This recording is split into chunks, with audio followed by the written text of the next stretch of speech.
SNCF. Les syndicats menacent de durcir la grève. Plus de 6 heures de discussion pour rien. C'est le constat amer fait par les syndicats de la SNCF hier soir après une nouvelle réunion sur la réforme ferroviaire dans les bureaux de la ministre des Transports, Elisabeth Borne.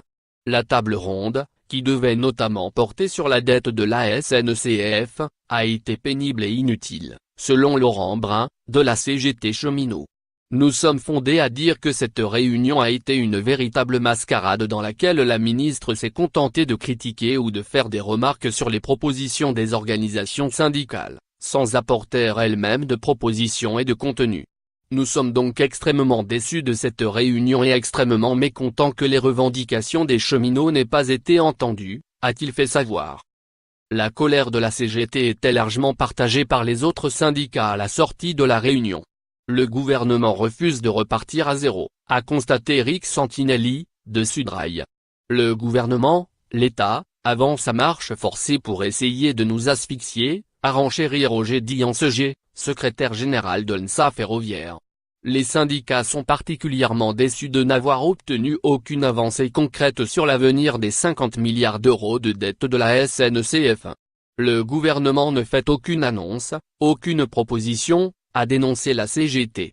Hier, le Premier ministre Édouard Philippe avait déjà prévenu que l'État prendrait ses responsabilités mais seulement si l'entreprise publique transforme son mode de fonctionnement pour être plus efficace. Parmi les autres sujets abordés, comme l'ouverture à la concurrence ou les conditions du transfert des personnels, aucune avancée de la part du gouvernement, donc on est bien loin des négociations qui sont annoncées, a déploré François Grazac, de Force ouvrière. Il va falloir renforcer, amplifier, durcir la grève. Sudrail. Une nouvelle table ronde entre les syndicats et la ministre des Transports est prévue ce vendredi après-midi. Elle portera sur la modernisation sociale et la contractualisation dans le secteur ferroviaire. Mais les syndicats n'y croient plus. Aujourd'hui, il n'y a plus de débat avec les organisations syndicales. Le gouvernement renvoie au débat avec les parlementaires, a constaté Eric Santinelli, de Sudrail. Les principales dispositions de la réforme ont en effet commencé à être adoptées en commission à l'Assemblée nationale. Le projet de loi sera ensuite débattu en séance publique lundi avant un vote solennel en première lecture le 17 avril. Lire aussi, réforme de la SNCF, premier feu vert des députés. Face à ce constat d'échec, la grève se poursuit, explique la CGT. Elle devrait même s'amplifier, prévient Force ouvrière.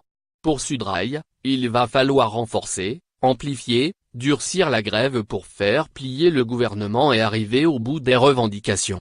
L'UNSA Ferroviaire appelle également les cheminots et usagers à se mobiliser si on veut faire plier le gouvernement qui aujourd'hui n'a pas de grain à moudre et n'a pas l'intention de changer sa feuille de route. Nous sommes partis sur un conflit qui risque de durer si le gouvernement ne revoit pas sa méthode, explique Didier Aubert de la CFDT. Après 2 jours de grève en début de semaine, les cheminots devraient donc être nombreux à cesser le travail samedi à 20h jusqu'à mardi à 7h55. Selon un sondage Odoxa réalisé avec Dansu Consulting pour France Info et Le Figaro, 57% des Français jugent que ce mouvement de grève n'est pas justifié. Jeudi, pour la première fois depuis le début du conflit, le président Emmanuel Macron s'est exprimé publiquement sur le sujet.